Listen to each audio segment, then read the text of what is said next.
And bring your awareness there and do your best effort to disentangle from the stories that oftentimes are hardwired with the feelings, and just engage with the feelings and not the story. Engage with the feelings and not the story. Do that long enough. Resist the urge to say, oh, I feel this way because this person, that thing, this happened, this, da, da, da, da, da, da. We're always going to go down a rabbit hole of why is this happening. There's always going to be a villain, and there's always going to be a victim. Now, if you do the work in the present moment, you choose to truly integrate your darkness, you're actually able to experience the feelings in the present moment for what they are, a passing sensation. But it's hard. It's really hard because we are trained to distract. We're trained to pathologize. We're trained to conceptualize. We're trained to narrate. We're trained to criticize.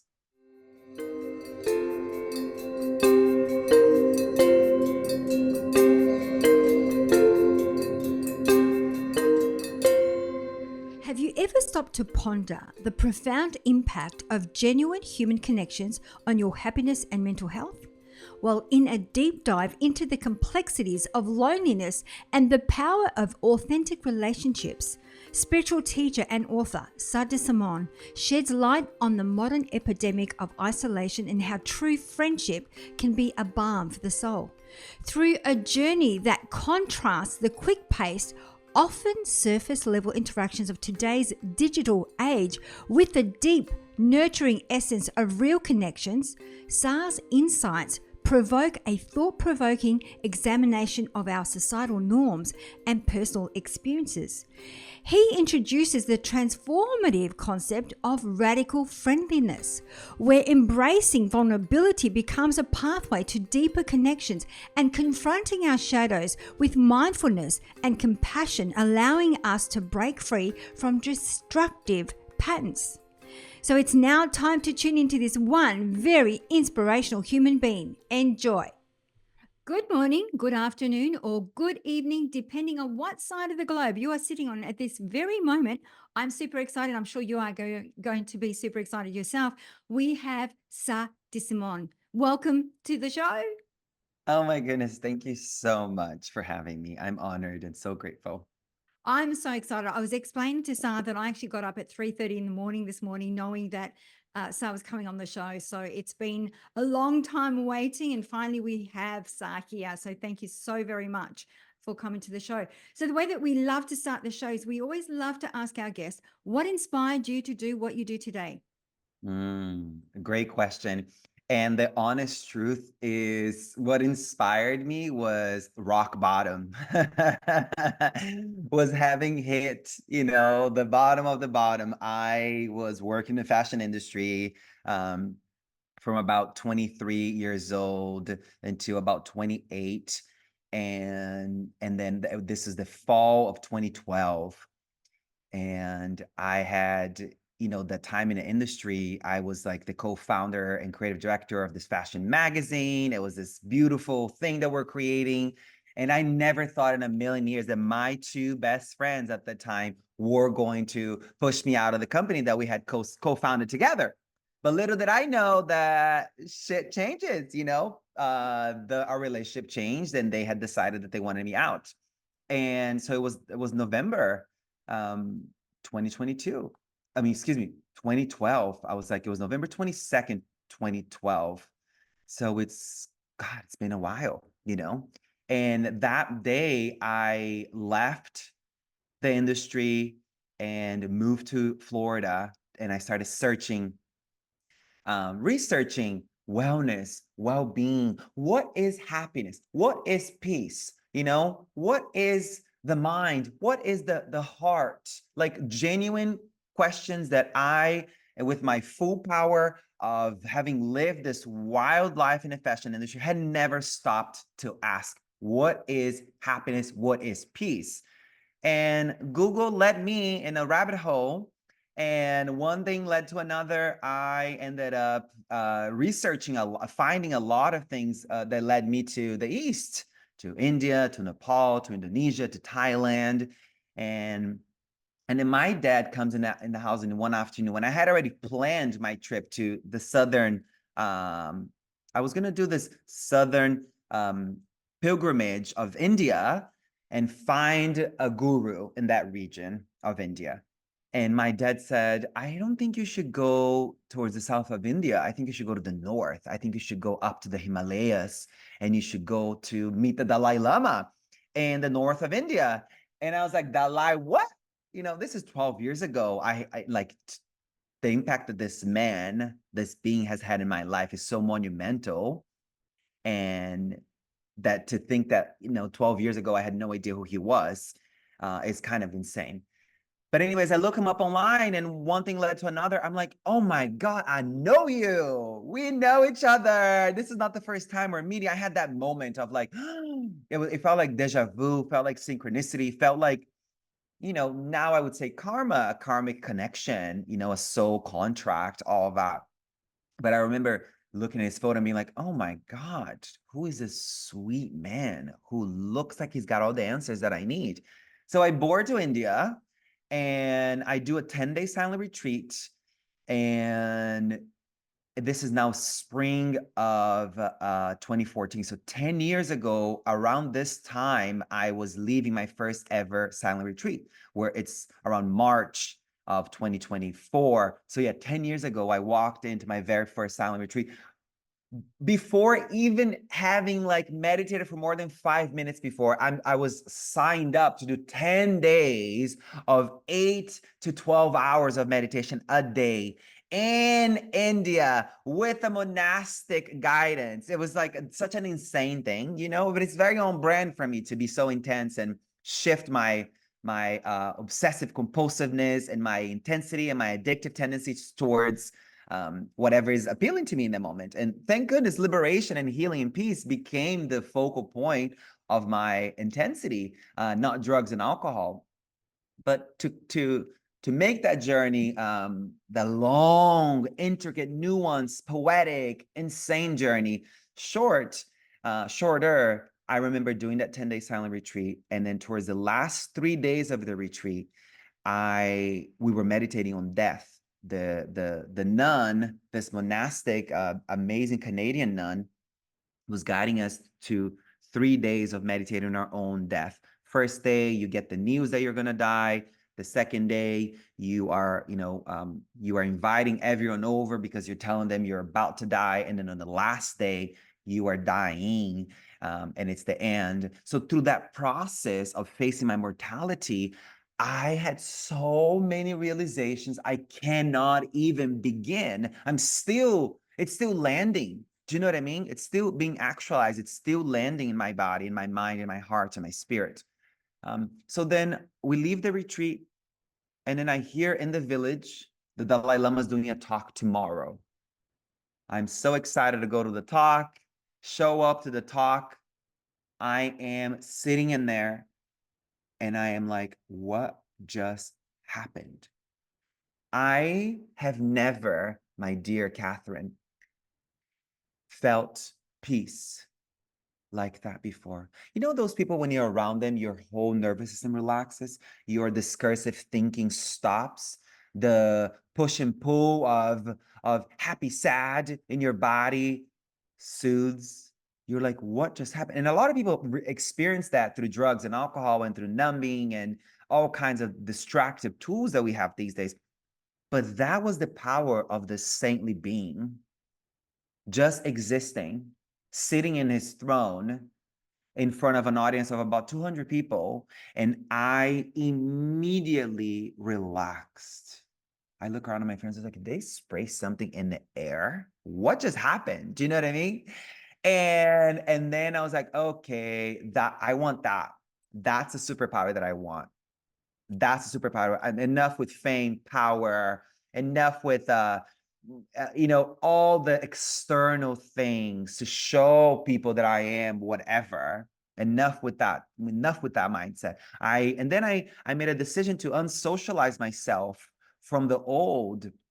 And I remember so many people were leaving my life or commenting on my lifestyle. Now I'm ashram hopping, now I'm monastery hopping, no longer bar and club hopping. Do you know what I mean? Now I'm wearing all white. Now I'm like speaking softly. Now I'm changing. Now I'm no longer interested in the glitz and the glam and all that stuff that for me was they were the deity. That was the god. Capitalism lived in my altar at that point. Do you know what I mean? And then fast forward to the fall of 2014. This is when everything broke. I did a 30-day retreat in Nepal. I met my root guru. That's where I took refuge. And refuge is when you make a concerted effort to live by this higher code of ethics, which are the Buddhist values. And I didn't at that point take the vow of sobriety.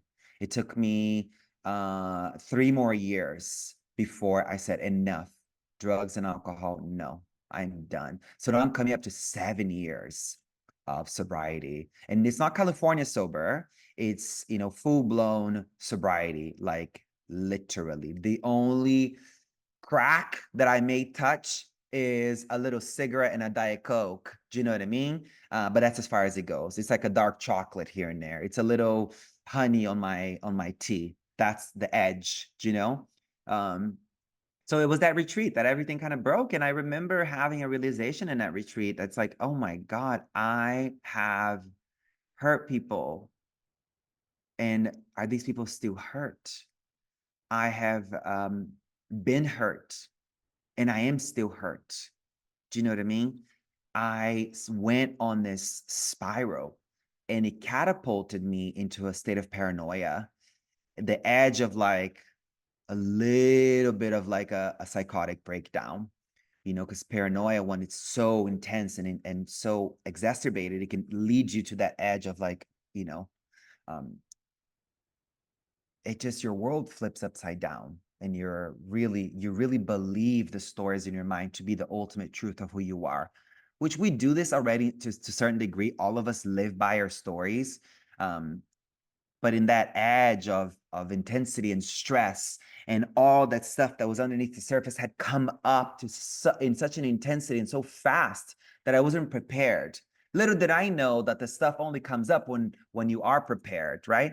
So anyways, I broke down and I have ever since been rebuilding myself, and now here we are 10 years later.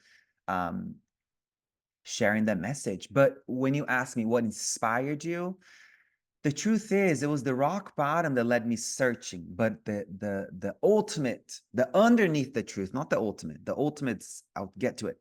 But then underneath that truth is the fact that I didn't go out saying, I'm going to heal myself and I'm going to get better so I can help other people heal. Hell no. I was still utterly selfish. I was still utterly all about me, my life, my needs. And little did I know that the more time I sat in silence, that the more time I got to forgive myself, forgive others, and ask forgiveness of others in the spiritual realm, right? Not, you don't have to engage with people face to face for that kind of work. It's very much, it's an individual process that has an interconnected quality. So it reaches all people. So that's the fabric of forgiveness. It operates in this higher plane. But I remember very vividly one of these moments of me being out, in and out of India. Maybe it was like the fourth or fifth or sixth time. And I was like, oh, this is what I'm meant to do. I meant to help people with this information. I'm meant to make it accessible. I'm meant to make it digestible. And then I taught my first class at the Omega Institute. I was living there as a volunteer, upstate New York. I was living in a tent. Look how far I've come. Do you know what I mean? As a volunteer and making lattes at their coffee shop and taking all the workshops, going to all the retreats, because that's what you get when you're a volunteer. You get access to all these amazing teachers who are coming by. And I had the opportunity of teaching a class, not to the participants who pay to study there, but to the staff. There's 100 people who live and work at Omega every season. So I was teaching a class to them. And it was a 3-hour class. I was reading from my journal, all these years of traveling, all the things I had learned, and people loved it. And I felt so energized. I could do it again. I could literally take a pee break, have a little snack, and get back into their room for another 3 hours. So this is kind of how it happened. It was like it just, it was a natural next step as I started to transform my inner world. I love that. As you were speaking, so I was thinking you must have strong Scorpio in your astrology. Yeah, I because I have a 100. Scorpion moon and ascendant, so I'm intense as well. So when you were saying, I'm like, you must have Scorpio, a strong Scorpio in your astrology chart. Yeah, 100%, and it's in these all these very specific placements of like expression, curiosity, and it's like so there. That's like I'm literally obsessed with the occult.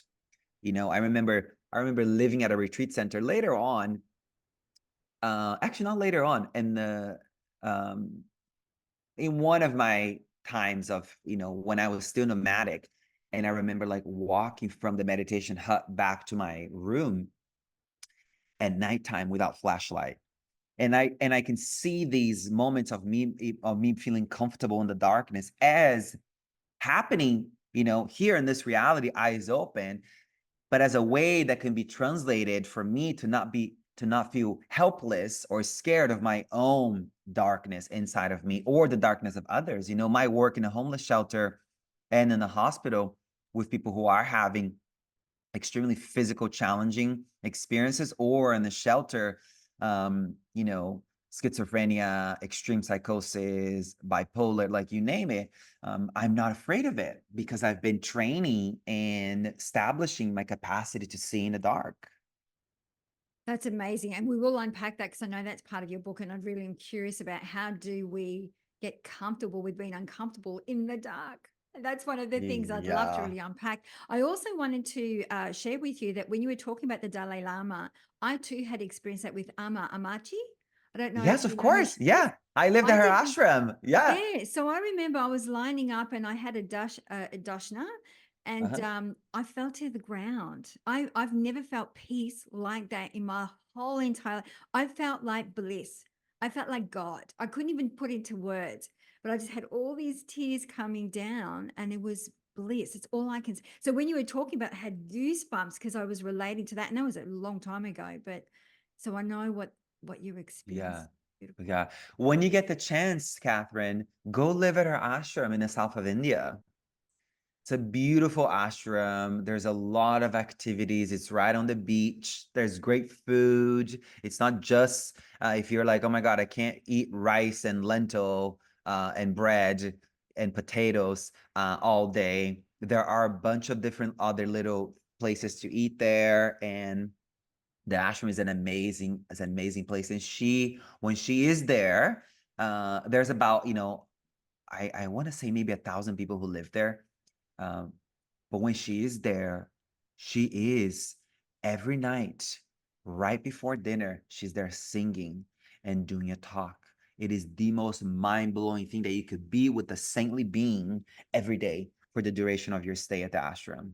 That's amazing. Oh, amazing. Yeah. I'll put that in my bucket list of things to do. So I'd love to really unpack your book, which is right behind you, Spiritually We. And I'd really love to understand a little bit about the book and unpack that. So let's start with the title. How did you come up with the Okay. title and what specifically does that mean? Yeah. Thank you. Thank you so much for speaking about the new book.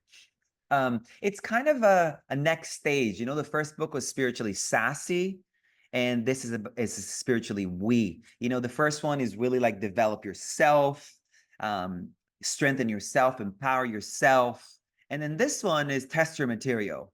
Do you know what I mean? Like get out, test your material. And one thing that I find that happens so often on the spiritual journey, people get really comfortable with the self-care practices or the spiritual practices that bring about pleasant feelings. Do you know what I mean? And we ended up becoming intoxicated with these pleasant feelings, and we ended up protecting our peace and protecting these feelings and craving them and creating our entire habitual reality around holding on to those feelings and doing everything we can to be in that space of this bliss, even though we met Alma one time. I'm not, it's speaking to the word you use, bliss, but it's almost like we meet Alma, and then all of a sudden we can't let her go. We're holding on to her feet forever. And if anyone comes in between of you holding her feet, you will literally lash at them. You will clock them out. You cancel them. You curse them out. That's what's happening a lot with our spaces. We have become so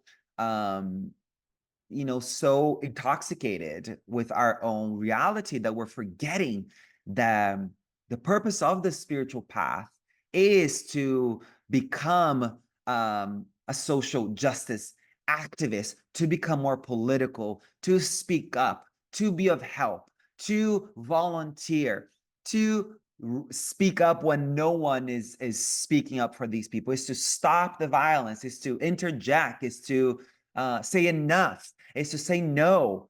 And all of that happens when your heart breaks open, where you can actually realize that all people on earth, as Dr. Lisa Miller, who's this iconic scientist that I spoke to in my book from Columbia University, she says, look at all people as souls on earth.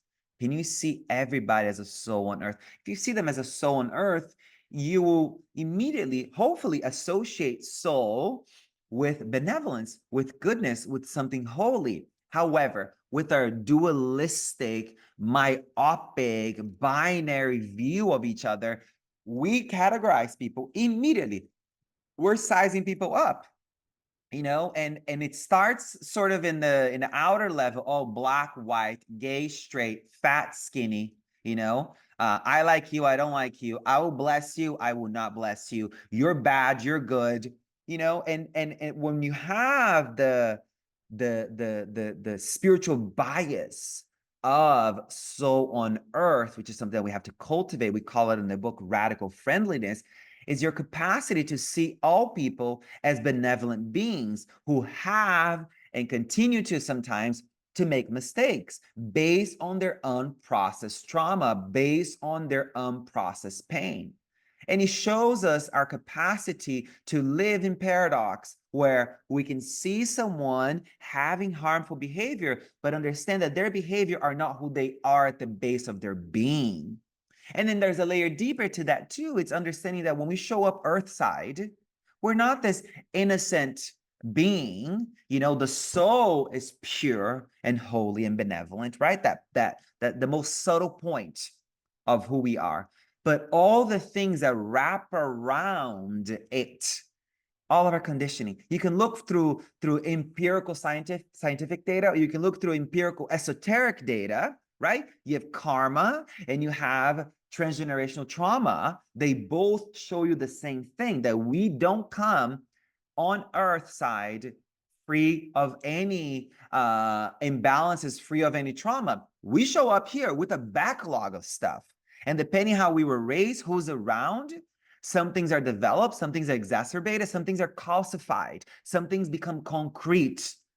And that's why the harm perpetuates. This is why the dysfunction and terror and genocide and poverty and all the horrible things that happen on this plane of reality perpetuate, because of we don't have enough people saying enough with the cycle of pain that's been breeding and marinating in my family lineage, and I will not keep that going. I choose to stop the cycle of pain from going forward. So the book is spiritually we, as we have to go from me to we. We have to remember that spiritual liberation happens in relationship. That it's one thing for you to feel, oh, I finally forgive myself. Oh, wow, I forgive myself for all the harm I've caused other people. I forgive myself for all the ways I've hurt myself. Cool, wonderful. Now, when you go out to the coffee shop and someone just cuts in front of you in line, A simple thing like that. Are you forgiving? Test your material. You may have just had a realization in your meditation cushion that morning. This may be 7 in the morning, and then you walk out to get your coffee. This is 7:15 now. You're at the coffee shop, right? And the sun is shining. It's beautiful weather. It's like a spring day. It's crisp. The sun is shining. It's like, oh my God, it's like the optimum weather, right? And someone may just cut in front of you in line, and they may be talking loud on their phone. And you may just get really triggered and really annoyed and so unforgiving and so impatient. Your realizations weren't embodied. Now, you want to embody your realizations, you got to take it to the streets, you got to take it to the community, you got to take it to your friends, to your family. This is when realization becomes you. This is when you become the realization. This is when you qualify to have healed change. It's only when we test our material. We don't exist in a vacuum. We don't exist independently from our own side. All things in life, no thing in life is self-made. Everything is interdependent, interconnected. So test your material is you participating in the natural way of life. I love test your material. That really resonates with me. And when you were talking about the behavior, I'm a founder of an academy, a coaching academy, and we always say the person is not the behavior. And yet most people address the behavior, but it's not the person itself, or they make that judgment or whatever that may be about the person, when really it's about what are they thinking or feeling at the time that they're showing up this way. I love the spirit when you're talking about spiritual. I was a spiritual junkie, and I still am. But I only realized, and I'm 57, so I only realized a couple of years ago I was spiritual bypassing. Everything's meant to be happening this way. When I realized and let go of the narratives that you speak about, it's really hard work. It's Yeah, really painful. yeah, Spirituality, for me, my understanding of it now, it's the deep work, and it's tough. yeah, Tough. yeah. So It's when really you were hard. talking about trauma, how do we, because I've just started looking to ancestral trauma as well. Is it something that we just have to learn to live with? Because I know people like you, I think you and I, before we were come on the show, we're talking always trying to fix things, right? What about if we just surrender? And that's one of the things that I'm really, really trying to practice as part of my spiritual practice is non-attachment, Hmm. non-resistance, and non-attachment. Exactly. Yeah, So yeah. that is can be hard though too. Yeah. Extremely hard. That's like literally the hardest things because we're trained, we're socialized and indoctrinated to go against reality. You know, we want the outcome that we want, and we want it now. You know, with this world of social media, with this world where Amazon Prime, it gets your things delivered the very next day. I don't know how it's like in Australia, but here you can order things today and it's at your doorstep the next day or sometimes same day. I mean, look at the world we're in. Modernity has trained us in a habit that's not sustainable, and it's just not how nature works. Look at the most organic. Look at like the ecology. Look at the how a forest is built. Look how an orange tree grows. We are like that, not like the machines and the modernity uh, making things happen within a split second or within 10 minutes. You have a meal delivered to your door. It's just not the truth of the human biology and the human spirit. Things take time, you know, and and because it takes time, we lose our patience and we feel like it's not working. And one thing I just want to I want to before we go into more detail about this, one thing I want to say too, which I spoke about all of that, but this escaped my mind from doing these interviews so often. I'm like, did I tell Catherine this? Who did I tell about this thing? But the premises of the book, Catherine, is to help end the loneliness epidemic. The foundation of the book is to make people, it's like not even try, it's to literally show so much factual evidence that we are desperately lonely and we are avoiding, neglecting, distracting ourselves of a biological, psychological, spiritual need, which is connection, which is friendship. Do you know what I mean? Like social neuroscience says that friendship, that loneliness, when it strikes in a body, it's the same as a cue for hunger. But we will feel hungry, we'll walk to the fridge or we'll order something. Do you know what I mean? But when it comes to loneliness, when it strikes, what do? We will order food or go on social media or watch TV or masturbate or drink or do drugs, whatever it may be. But we will not reach out. We will not make contact. We will not text that person. We will not put ourselves out there out of a fear of rejection, you know? And the book is a call to listen to these cues and realize that a happy life is dependent upon your social circle, that your happiness doesn't happen in a vacuum. It will double, triple. It will become the backbone and background, the fragrance of your life when you establish deep and meaningful relationships. If you look at the research, over 60% of young adults in America report feeling seriously lonely. That's crazy. Now, research also shows that 2 out of every 5 people, this is all American statistics, right? Which is a little different from different parts of the world, obviously, very different from other parts sometimes. But 2 out of every 5 people reports that their relationships are not meaningful. And suicide rates in the last few years have gone up by 30%. And then there's another statistic, which to me, I give this the younger generation, and then I fast forward to sort of towards end of life stuff. Well, partly because I am, serving the sick and dying in the hospital as part of my chaplain training, but also because it's so alarming. People need to know, right? Statistics about the elderly population shows that 40% don't have a social group. What? What does social group means? No contact with their friends, no friends, period, and no contact with their family. Now, I like these I hate these statistics, excuse me.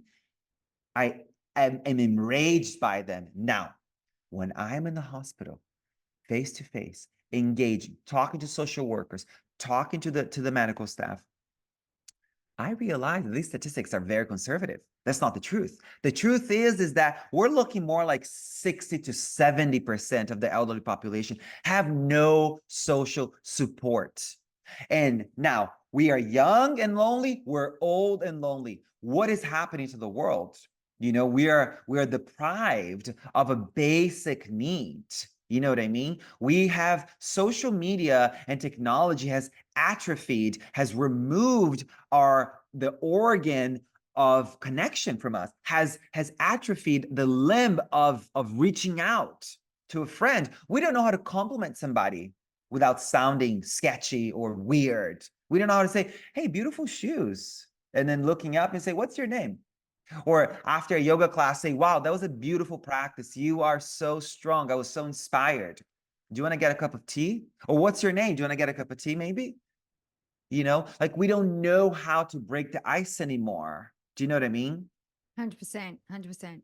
And loneliness too, you can be in a relationship, because I see that. I can't tell you how many clients that we speak to that don't know what they want out of life, because they've never even had to think about themselves.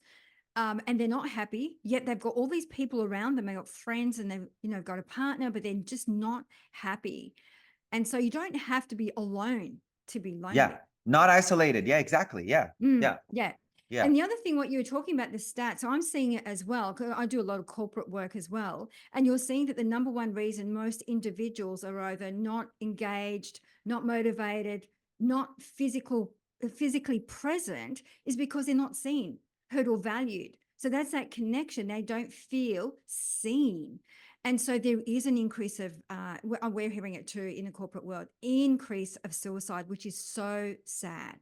So sad that people are at that point where they can take their life because they have, like you're saying, they have no connection. They don't know who to speak to or who to reach out to.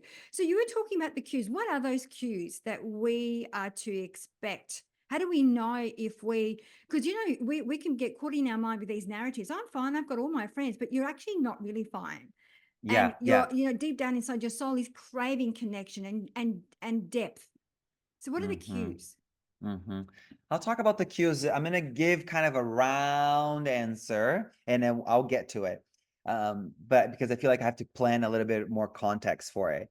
Um, but before I dive into this, I mean, not before, as part of the context, let me share this. There's research that shows that social pain, like abandonment, rejection, um, loneliness, not feeling seen, all these social pains, they are interpreted in the brain as physical pain. So no wonder why people are arriving at a point that they take their own lives, because the pain becomes so unbearable that the only thing that they see as the potential to end the pain is to end their lives. Do you know what I mean? So, and then there's another edge to this too. Um, People who are chronically lonely, who are experiencing this social pain regularly, their brains are more susceptible to addiction because their reward system is heightened. So as I think Johan Hari said this, and then obviously speaking to Dr. Rachel Wuserman for my book, we also know that people who are seriously lonely are seeking connection, and their connection, because they can't find connection because they're not looking in the perhaps in the right place. Perhaps they're not even knowing how to listen to the cues of connection. They turn to drugs and alcohol and addictive behavior to soothe the pain, to ease them out of their misery. But because your brain has been structured in this, you're more susceptible to addiction because of the ongoing pain that you're in, that you're enduring regularly. You then can become a full-blown addict. And Johan Hari said this, that it's not that the antidote to addiction is not sobriety, but it's community. And I believe that wholeheartedly, that that's literally a vital piece to the puzzle. And now you're saying, what are the cues to loneliness? You're saying people have a lot of people around them, but they feel still lonely. They still feel like their relationships are not meaningful. Let's look at the Dunbar research now. This is also part of the book. So the book is personal stories, it's spiritual wisdom, and it's a lot of scientific research, because I love to navigate in that space, and I know you too. So the Dunbar research is a research that says that we can only cognitively know, give face, name, um, personality, 150 people in our lives, right? At any given time. Within that 150, we go into the 50. There's a concentric circle of 50. Within that 50, there's 15. And within the 15, there's a 5. Now, let's look at who are the 150 people in our lives. These are the people who will come to that once in a lifetime event, a funeral or a wedding. You know what I mean? Um, and then you go into the 50. The 50 is the big birthday bash of your 40th birthday, your 60th birthday, or your 90th birthday, whatever. Any of the big ones that you want to celebrate. That you ask your friend with a big backyard and you say, "Can I throw a barbecue? Can I have a barbecue at your house for my birthday?" And they're like, "Yes, of course." So that's where the 50 will come in. Now, the 15 and the 5, now I'm getting closer and closer to answering your question. The 15 are the people who will, drop their plans and drive across country or fly across the world when your mother dies. These are the people who will come to take you to chemotherapy. These are the people who will babysit your child. These are the people who take your puppy for a week because you have to go visit your father who just got really sad news. These are the people who will show up for you, who know you really well. Okay. Now, the 5. This is where I actually finally answer your question. The 5 is, these are the people who, they recharge your social battery. They recharge your heart. You guys hang out in what I call in the book the plane of secrets. They know your darkest, deepest secrets, and they will never use it against you. They will never manipulate against you. You have actually felt safe enough around them to unburden your heart, to let them in to the things you've done in your 20s or in your teens that you're just not proud of, that perhaps some of these stories still haunt you today, and they're able to diffuse the hook by simply being with you. Not saying, oh, that's not that bad. Not doing the thing that most people do in connection, which is an inferiority complex or a superiority complex, where it's like, oh no, I've done something worse, inferiority complex, right? Or someone shares good news with you and you're like, oh, let me tell you the good news you got a new promotion, I just bought a new house, like that kind of contrast where people have this I can up you or I can down you. It's this trauma competition or this money and power competition that's happening constantly. So when someone says, I have friends and I have this life full of distractions, I would call, and I'm so lonely, it's because people don't have that 5 or the extended 15. They don't have those friends that they can call to say, hey, I actually have to do a colonoscopy on Sunday. Do you think I could prep from your house? Because it's halfway there. These are my friends. Do you know what I mean?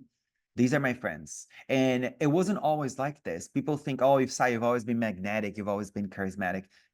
To a degree, I can look to my parents, you know, but I think this energetic field is something that I develop, that I work on daily. That this is what the spiritual liberatory path looks like when you're actively developing your inner world and making peace with your past and inviting your demons for tea and engaging with your darkness through a poetic lens. You can hold paradox, you can exist in the present moment even though it may be extremely uncomfortable. You're not afraid of derealization, depersonalization. You're not afraid of paranoia. You're not afraid of disassociation. You're not afraid of anxiety. You're not afraid of stress. You are not afraid of depression. You're not afraid of the weather, because you know that you are the sky. So it doesn't phase, it doesn't change the color of the sky because the weather is thunderstorm and really dark, or maybe hailing and snowy and cold right now. You always have that capacity to arrive at that place. That's the work. So what I would say to someone who has a life, that's busy, and it's to look underneath and see if the busy friendship, and you're going to dinner and you're going to parties and doing things, but you still feel deeply lonely when no one's when things feel a little quiet. You realize that perhaps it's just not meaningful connections, that you're constantly performing for them. You're constantly bringing back old versions of yourself. You're in this like resurrection. You're constantly in the graveyard, bringing back old versions of yourself to interact with the people in your present reality, because that's what they want from you. They don't support you to change. They want you to be who you were yesterday, today. And in radical friendliness, which is a state of mind that we speak about on the book, and the foundation of spiritually we is friendship that does not expect you to be who you were yesterday, today. Friendship that wants and urges you and celebrates your ongoing change, like that. Yeah, interesting because I think as we evolve too, that sometimes it's that people hang on to friends because they've known each other for such a long time, yet they don't serve one another any longer. They've outgrown one another, and it's. I think there's a real piece in standing in your truth about do I want to continue this relationship with this person, and that's hard too sometimes standing in your truth. You talk about the third truth. What is that? The third truth, it's beautiful because it goes perfectly well with what you're saying too. The third truth is first realizing the three sort of truths that are always available, right? First one is my perspective, which is myopic, which is self-serving, which exists based on the lived experience that I've had. Now, your perspective also unconsciously, not yours per se, Catherine, in context of two people, right? Your perspective, or the person that someone is relating with, myopic in a sense, it's polarizing towards your needs, you matter more, you're more important, And all of that self-serving agenda is built on how you've lived. You don't know how to survive and thrive while engaging with community. You think that it's a zero-sum game. There's not enough. We don't live in an abundant world, which is not the truth, because we do live in a world of boundless resources. It's just a matter of realizing, first and foremost, spiritual resources, like our worth, our benevolent nature, like that. So first, realizing I have my perspective, you have your perspective. Okay, both real, both real. And our perspectives are, and our approaches to life are driven by our needs, right? What is the needs that we are trying to meet? So sometimes we create conflict, we create havoc, we create dysfunction and hurt because we're trying to meet a need. Oftentimes, 9 out of 10 times, it's all about how we are meeting the need. It's not someone who's in the other end of conflict or of being hurt. Isn't very much about them. It's always about the person who's trying to meet their need, right? So it's important to keep that in mind as well. Now, third truth is your perspective is real. My perspective is real. Now, what are we not seeing? What is here that is beneficial for all people, not just us, but all beings, because of the interconnected tapestry of life? What we do here impacts the world. What this conversation we're having has an impact, even if we're obeying by these laws that shows these numbers, or that this population is listening, that population is not listening, whatever it may be. It's still all interconnected, all interdependent, It's saying the law of nature. When you water a tree, the tree doesn't hoard the resources. It gets the amount of nutrients that it needs and passes it on through the soil, through the roots of the forest. It happens the same way too. In a non we don't have access to that through our eyes, but it's happening. So third truth, what's the most beneficial thing, not just for us, but for all beings involved? And that's usually the spiritual perspective. That's usually what will take for us to arrive at conflict being for lovers, where we can learn to fight the good fight, learn to fight in a way that brings us deeper into connection, deeper into an intimate space. So third truth is approaching every experience ongoing as you saying, okay, I understand this is my perspective and it's not the truth, because it's a reality, but it's not the ultimate truth, because it doesn't serve all beings. Do you know what I mean? So I it's just do. accessing that. Yeah, it's like the thing that came or just dropped in is let's agree to disagree, and what are we going to do with that? So I love the fact that you said that as well. I'm conscious of your time. There is one question that really bubbles up with me, and we were talking about darkness Please. before. Yeah. We're going to have to get you back on the show, Sah. There's so much I want to ask. I had a list of questions. I haven't even gone through them. With the darkness piece, we were talking Mhm. earlier on about getting comfortable. We've been uncomfortable. How do we integrate the darkness? Mhm. Integrating the darkness also goes along with the other question that I don't think I answered earlier. It was like, how do we know what the loneliness cues are? I want to answer that first before I do the darkness, okay? The loneliness cues will make themselves known to you when you take time away from distractions. First of all, notice what happens anytime distraction knocks. I mean, anytime a feeling bubbles up, right? Or actually, a lot of people don't even know that a feeling is bubbling up because their lives are so perfectly, in big quotes here, perfectly built around being completely out of their body. Their entire day is built on distraction. They do not know how to relax. They do not know how to just be doing nothing, or laying in a couch and just staring at the ceiling. They think that that's boredom, and they think that boredom is bad. Therefore, they should fill their days with stuff. So for someone who's listening and they're like, how do I know that like I'm lonely, or like what am I missing?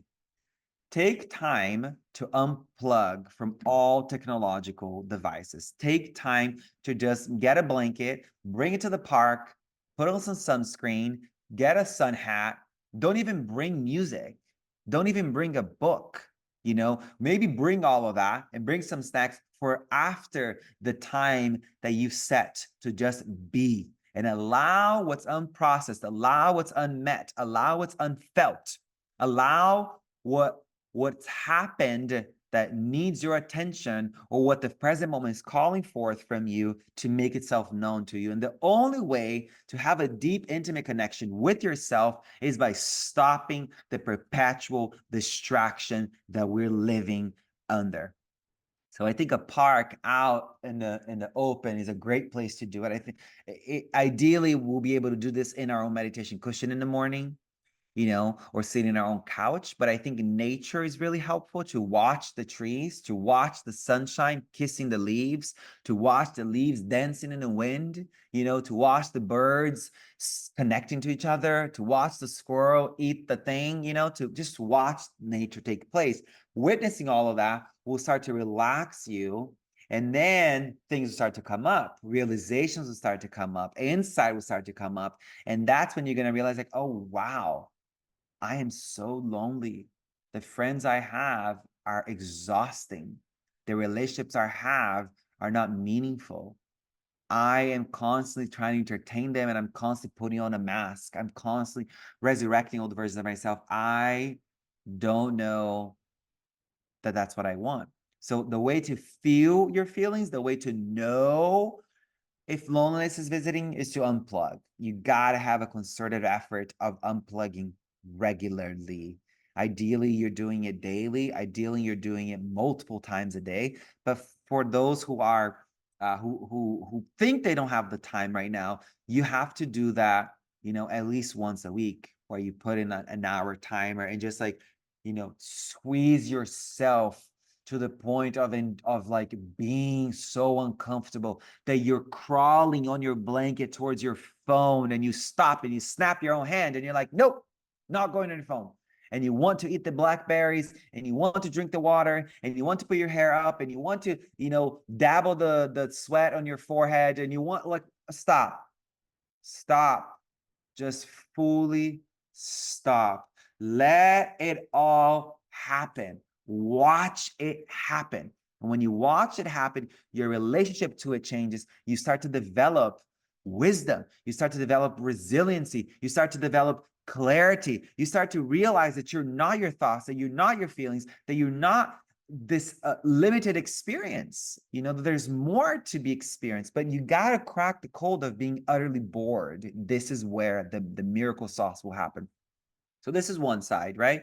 Now, integrating the darkness is about every moment that we become hysterical, right? And I say this word uh with a kind heart, because I know the history of the word hysteria and how it's been used to gaslight women and all this awful history that the word has. But for the context of this material, works really well.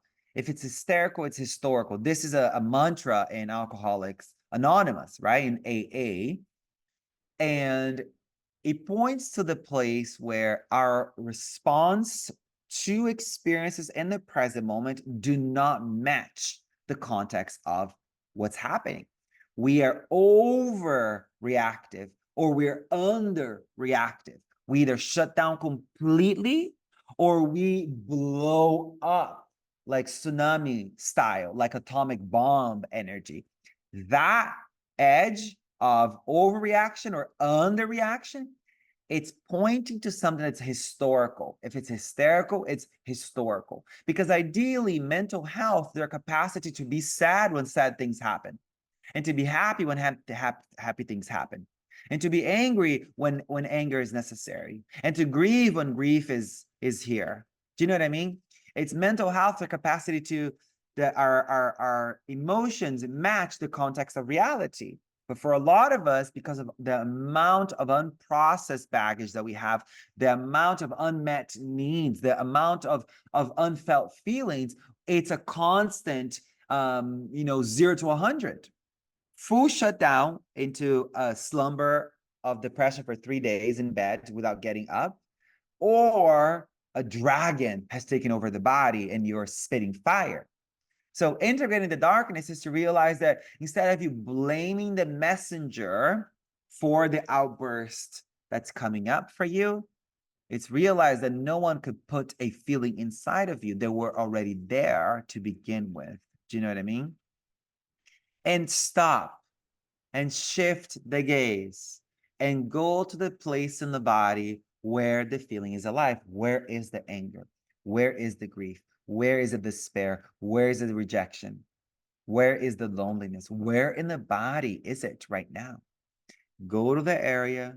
And for people who don't have this somatic awareness, this internal body scanning capacity yet with their mind's eye, do it with your hand.